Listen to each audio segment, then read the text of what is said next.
Exercise 7.1 class 9 maths त्रिभुजों की सर्वांग समता। ये चैप्टर के क्वेश्चन स्टार्ट करने से पहले हम थोड़ा बेसिक देखते हैं। एक इससे पहले भी वीडियो डाली गई है जिसका डिस्क्रिप्शन बॉक्स में मैं लिंक भेज दूंगी। आपने ये चैप्टर स्टार्ट करने से पहले इसका इंट्रोडक्शन पार्ट देखना है। तो यहाँ पर क्या दिया हुआ है, त्रिभुजों की सर्वांग समता। अभी तक हमने समझा कि अगर हमारे पास कोई दो त्रिभुज दिए होते हैं एबीसी और पीक्यूआर, एबीसी और पीक्यूआर, इनका नाम पीक्यूआर एलएमएन कुछ भी हो सकता है। उन दोनों को सर्वांग सम हम इस तरह से शो करते हैं, इस तरह से दर्शाते हैं। और हम कब कहते हैं त्रिभुज एबीसी, त्रिभुज पीक्यूआर के, त्रिभुज एबीसी, त्रिभुज पीक्यूआर के सर्वांग है, सर्वांग सम है। हम कब कहेंगे कि वो सर्वांग सम है? यदि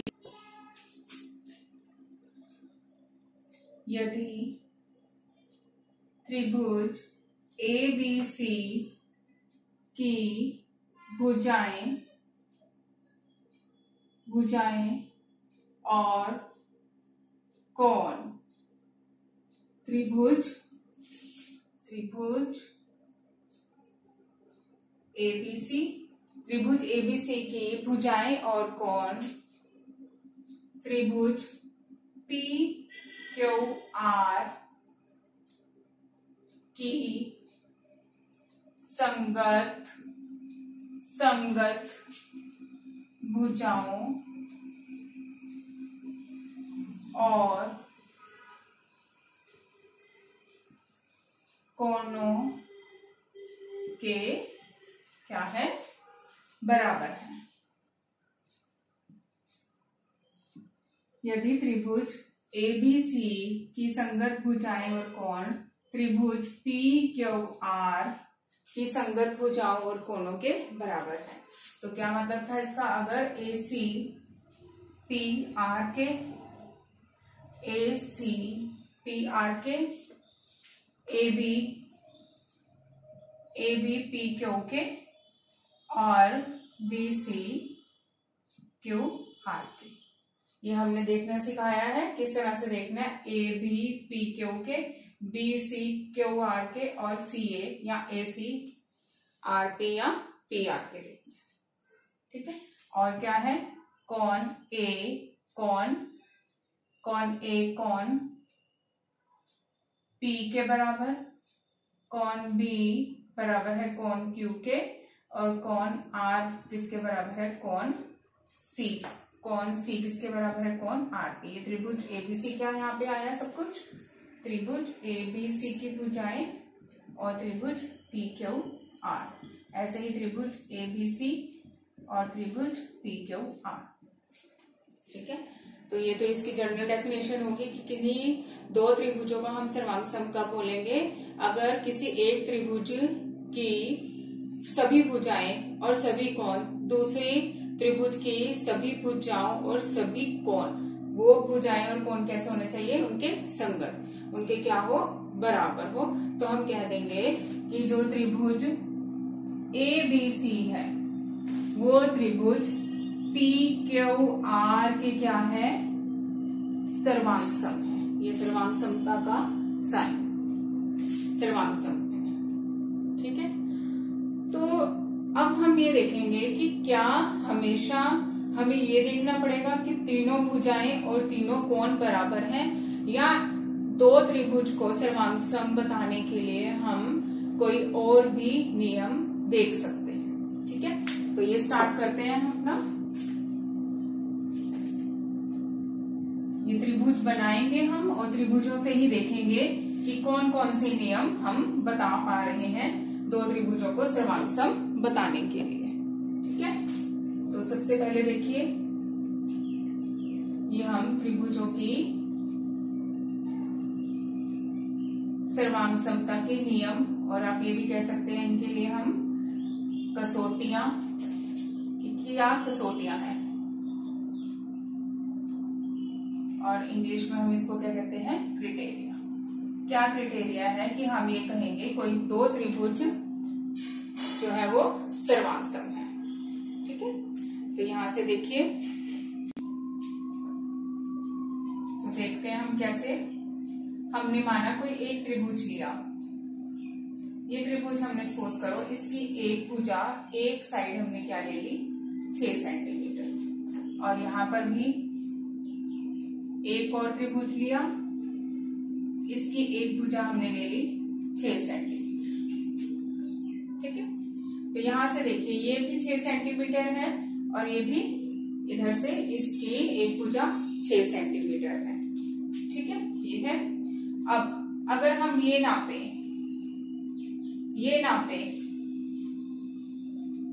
और इस त्रिभुज की इन दोनों भुजाओं के साथ किसी भी भुजा के साथ इसका कंपैरिजन करके देखें। इस भुजा को हमने, इस त्रिभुज की 6 सेंटीमीटर तो हमें पता है बराबर ही है, इस भुजा को मैंने यहाँ पे और यहाँ पर देखना चाहा। देखिए ये लगभग इसके बराबर ही है। अब ये भुजा इस त्रिभुज की भुजा होगी, पहले त्रिभुज की, ना तो ये इस भुजा के बराबर आ रही है और ना ही ये इस भुजा के बराबर आ रही है। मीन्स एक हमने दोनों में से कोई भी भुजा उठा के देखा, वो इन दोनों में से किसी भी भुजा के बराबर नहीं आ रही है।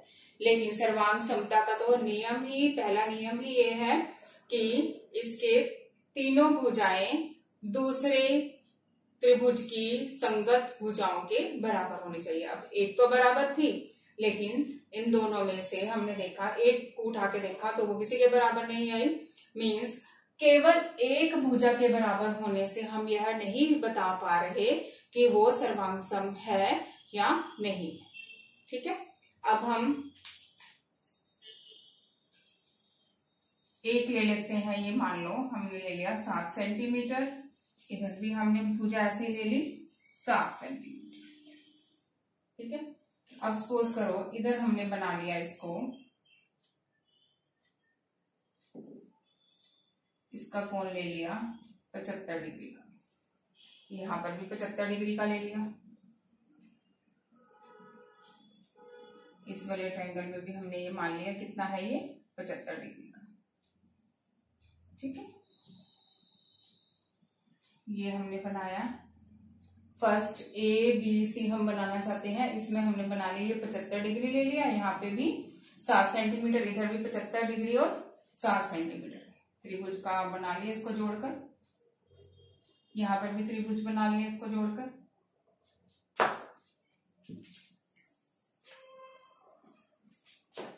अब हमने देख लिया कि एक भुजा बराबर है, लेकिन एक भुजा के बराबर होने से हम नहीं बता पा रहे कि वो सर्वांगसम है या नहीं है।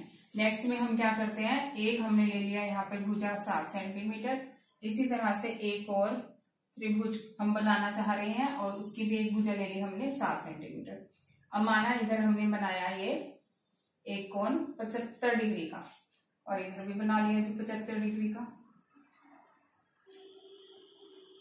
अब दो कोण तो हो गए, एक एक कोण तो हो गया यहाँ पे दोनों में बराबर, और एक भुजा बराबर, इसको इसके साथ मिलाया, ट्रायंगल बना दिया, इसका त्रिभुज बनाना चाह रहे थे हम, त्रिभुज हमने बना लिया। देखिए तो क्या ये हमारे पास सर्वांगसम है। सर्वांगसम के लिए क्या होता है, एक आकृति को अगर मैं दूसरी आकृति पे रखूं तो वो उसको पूरी तरह से ढक ले। अब ये हमारी मर्जी थी, ये 75 डिग्री का कोण जहां पर हमने बनाया है, इसकी भुजा हमने लंबी बनाई और इसकी हमने भुजा छोटी रखी। तो यानी कि एक भुजा और एक कोण के बराबर होने पर भी ये जो है वो सर्वांग समता का नियम नहीं दे रहा। सर्वांग समता का नियम यानी कि एक फिगर दूसरे के ऊपर अच्छे से नहीं, बिल्कुल उसके ऊपर नहीं आ पा रहे। ये तो हो गया हमारे पास भुजा और एक कोण बराबर। अब हमने क्या किया, अब हमने ले ली दो भुजाएं, ये मान लिया हमने ले लिया 5 सेंटीमीटर और यहाँ पे भी हमने लिया 5 सेंटीमीटर। इधर हमने बनाया कोण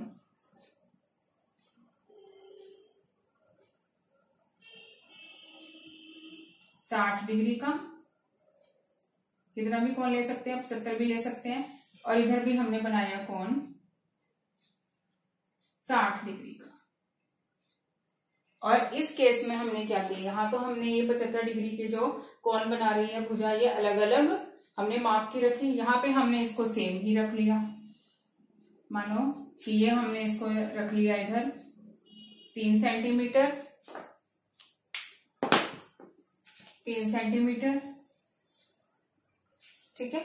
और ये भी हमने इसको रख लिया इधर 3 सेंटीमीटर। ये हो गया हमारे पास 3 सेंटीमीटर और ये भी 3 सेंटीमीटर, ठीक है। अब मैंने जब इसको इसके साथ मिलाया और यहाँ पर भी हमने इसको इसके साथ मिलाया, तो हम ये देखेंगे कि जो ये तीसरी भुजा आई है, ये तीसरी भुजा इस भुजा के क्या आएगी, बराबर आएगी। 5 सेंटीमीटर लिया, ये भी 5 सेंटीमीटर, यहाँ पे भी 60 डिग्री, यहाँ पे भी 60 डिग्री, ये भी 3 सेंटीमीटर, ये 3 सेंटीमीटर हमने लिया है, हमने बनाया है।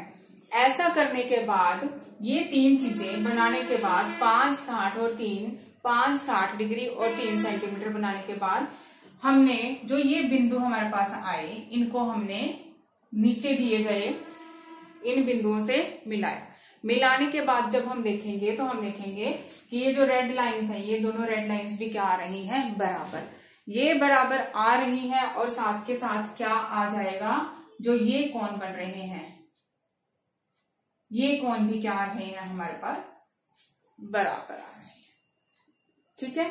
तो यानी कि ये हमारे पास एक नियम निकल के आया है कि अगर किसी त्रिभुज की भुजा, कोण और भुजा,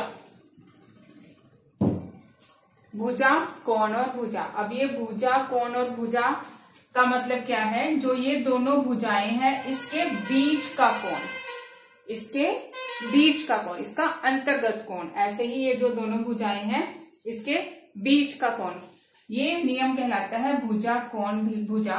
यानी कि अगर किसी त्रिभुज, ये मान लिया ABC है और ये मान लिया हमने त्रिभुज PQR, अगर त्रिभुज ABC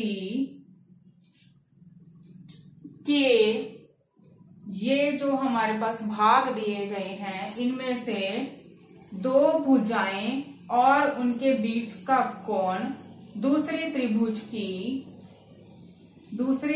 की संगत भुजाएं, संगत 2 भुजाएं और उनके बीच के कोण के बराबर हो जाता है, तो जो ये दोनों त्रिभुज हैं ये क्या हो जाते हैं, सर्वांगसम। ये क्या हो जाते हैं, सर्वांगसम हो जाते हैं। इसको हम बोलते हैं भुजा कोण भुजा नियम। ये भुजा कोण भुजा नियम हो गया। इसको आप सिंपल फॉर्म में कैसे याद रख सकते हैं, साइड एंगल साइड। पर शर्त ये है कि जो ये कोण बन रहा है, ये दोनों भुजाएं जो हम दर्शा रहे हैं, जो दूसरे कोण के संगत हैं, बराबर हैं, उनके बीच का होना चाहिए, ठीक है। अब अपने पास ये दिया हुआ था, क्या दिया हुआ था, BC दिया हुआ था RQ के बराबर और CA दिया हुआ था PR के बराबर, और इनके बीच का कोण क्या है, एंगल C और एंगल है यहाँ पर R, ये बराबर थे, ये दिए हुए थे। 2 भुजाएं और उनके बीच के कोण जो थे बराबर थे। इनके होने से हमें ये पता चल गया ये दोनों जो आकृतियां हैं ये सर्वांगसम है। अगर ये दोनों आकृतियां सर्वांगसम है तो क्या हो जाएगा, अब सर्वांगसम क्या क्या डेफिनेशन होती है उसकी, तो ये डेफिनेशन होती है कि उनके संगत कोण और संगत भुजाएं क्या है, बराबर। हर एक संगत कोण और हर एक संगत भुजाएं क्या हो जाएंगी, बराबर हो जाएंगी। तो इसका मतलब ये तो हमें दिया हुआ था, ये दिया हुआ था, हमने देखा ये दिया हुआ है और हमने थर्ड लाइन को मेजर करके देख लिया, एंगल्स को मेजर करके देख लिया, तो ये हमारे पास बराबर आ गई, ये बराबर आ गई। तो ये नियम बन गया कि अगर किसी त्रिभुज की 2 भुजाएं और उसके बीच का कोण बराबर है तो वो जो 2 त्रिभुज हैं वो 2 त्रिभुज क्या हो जाएंगे, सर्वांगसम। ऐसा होने के बाद जिनके बारे में हमें नहीं पता था, इनके बारे में एंगल B और एंगल Q, ये दोनों भी क्या हो गए, बराबर। एंगल A और एंगल P भी क्या हो गए, बराबर। A भी किसके बराबर हो गया, PQ के, संगत देखने हैं, ठीक है। 2 कोण और 1 भुजा जो बच रही थी जो बाकी के भाग बच रहे थे ये भी क्या हो गए बराबर। ये क्या कैसे बराबर हुए हैं, इसको हम लिखते हैं CPCT। CPCT यानी कि कॉरस्पॉन्डिंग पार्ट्स। CPCT का मतलब क्या है, corresponding parts of congruent triangles।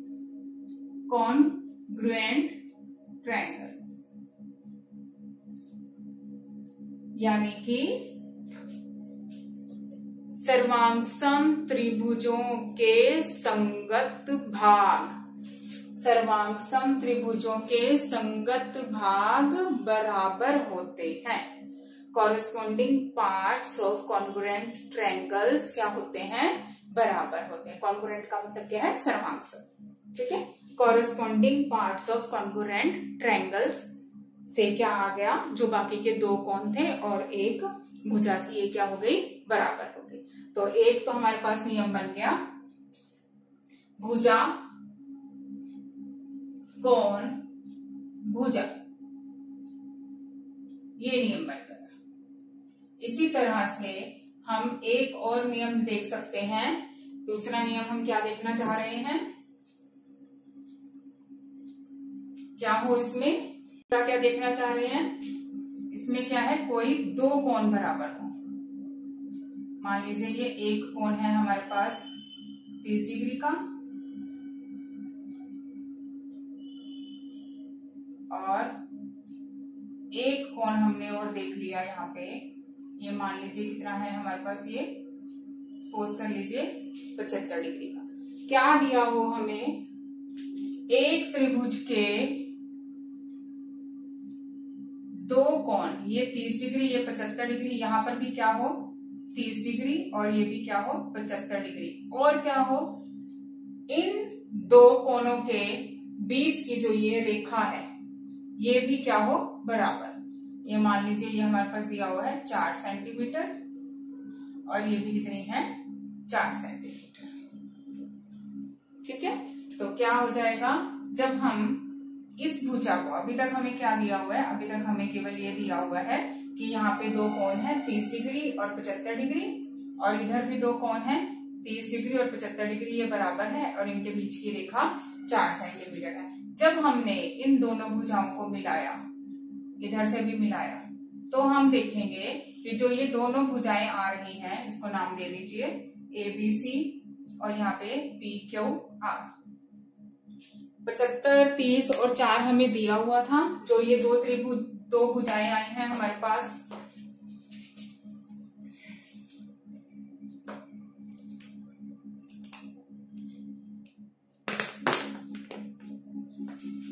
पचहत्तर, 30 और 4 हमें बराबर दिया हुआ था। जो ये दो भुजाएं आई हैं हमारे पास BC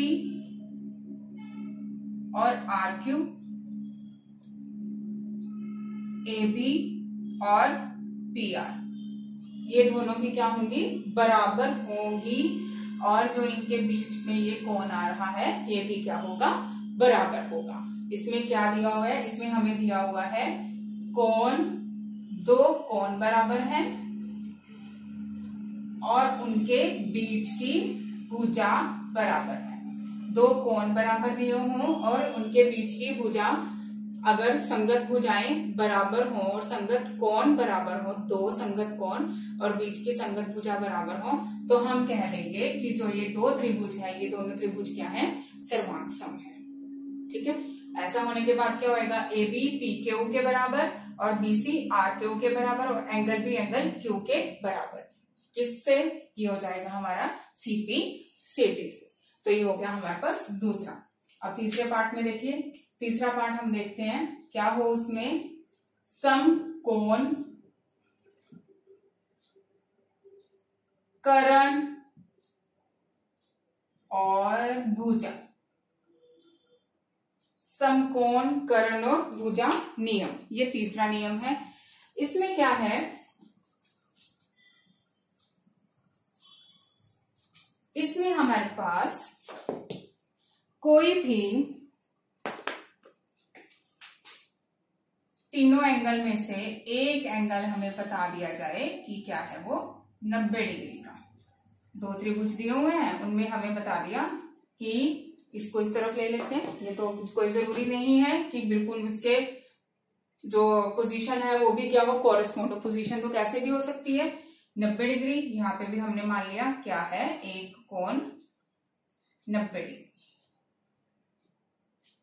90 डिग्री के कोण बन रहे हैं। एक तो ये हो गया समकोण और दूसरा क्या है, इनके कर्ण बराबर हो। और कर्ण क्या होता है, जो भी 90 डिग्री के सामने वाली भुजा होती है, 90 डिग्री के सामने वाली भुजा को हम क्या बोल देते हैं, कर्ण।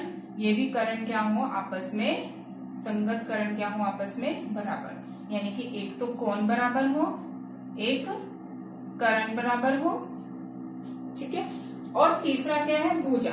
अब ये भुजा क्या है, कोई भी भुजा, ये भुजा इन दोनों में से किसी भी भुजा के बराबर हो, या फिर ये भुजा इनमें से किसी के भी एक के बराबर हो। जैसे अगर हम इसको नाम दे दें ए बी सी और इसको नाम दे दें पी क्यू आर, तो क्या हो जाएगा, ये हमें दिया हुआ है कि एंगल सी और एंगल क्यू क्या है हमारे पास, दोनों समकोण है, 90 डिग्री के हैं। और कर्ण हमारे पास बराबर है, ए बी बराबर है पी आर, ए बी बराबर है पी आर के बराबर है। और कोई भी एक साइड, कोई भी एक भुजा इसकी इन दोनों में से किसी एक भुजा के बराबर है। तो हम मान लेते हैं कि, मान लिया कि जो BC है वो बराबर है किसके, हम मान लेते हैं वो QR के। जरूरी नहीं है कि जब हमारे पास क्वेश्चन आई तो जो ये नीचे है आधार में है ये QR के ही बराबर हो, ये PQ के भी बराबर हो सकती है। कोई भी दो भुजाएं आपस में, दो भुजाएं कौन सी होगी, एक तो कर्ण हो गया और एक क्या हो गया, एक हो गया हमारे पास कोण, और एक जो बाकी की दो भुजाएं रह गई है उनमें से एक भुजा क्या हो जाए, बराबर हो जाए। तो इस नियम से भी क्या हो जाएगा, ये दोनों त्रिभुज सर्वांगसम हो जाएंगे। कौन से दोनों त्रिभुज बने हैं इसमें हमारे पास त्रिभुज बना है, त्रिभुज ABC और त्रिभुज ये सर्वांगसम हो गए हैं। इस वाले केस में देखिए क्या बन रहा है, C के लिए क्या आ रहा है, Q, C के लिए आ गया हमारे पास Q, और AB के लिए क्या आ रहा है, PR। अभी देखते हैं कि RP आएगा या PR। और थर्ड है BC के लिए क्या आ गया है, QR। RQ लिखिए या QR लिखिए, एक ही बात है। तो ABC किसके सर्वांगसम हो गया, PRQ। इस वाले केस में ABC किसके सर्वांगसम हो गया है, PRQ, ठीक है। और इन दोनों में क्या आया है, त्रिभुज ABC हमारे पास सर्वांगसम आ रहा है त्रिभुज PQR के। इसके कॉरेस्पॉन्डिंग पार्ट्स क्या आ रहे थे, AP के, BQ के और CR, ठीक है।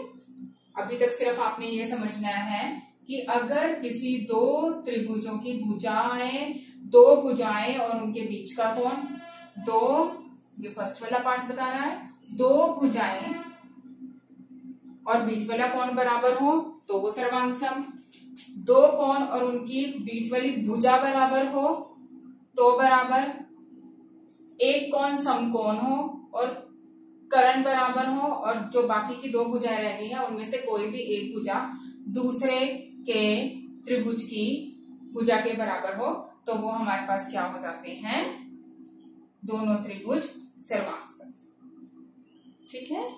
तो ये हमारा क्राइटेरिया है, नियम है, कसौटियां है कि हम कैसे पता लगाएंगे कि पूरा हमें ना दिया हो कि तीनों भुजाएं बराबर है, तीनों कोण बराबर है, तो हम कैसे पता लगा सकते हैं कि दोनों त्रिभुज सर्वांगसम है या नहीं। तो उनके लिए क्या है, या तो भुजा कोण भुजा, भुजा कोण भुजा का मतलब क्या हो गया, साइड एंगल साइड, या फिर एंगल साइड एंगल, या फिर समकोण कर्ण भुजा। इसको हम लिख देते हैं राइट एंगल हाइपोटेन्यूज और साइड, RHS, ठीक है। तो आपने ये ध्यान से समझने हैं और करने हैं। इसके बाद हम अपना चैप्टर 7.1 का क्वेश्चन स्टार्ट करेंगे। Thank you.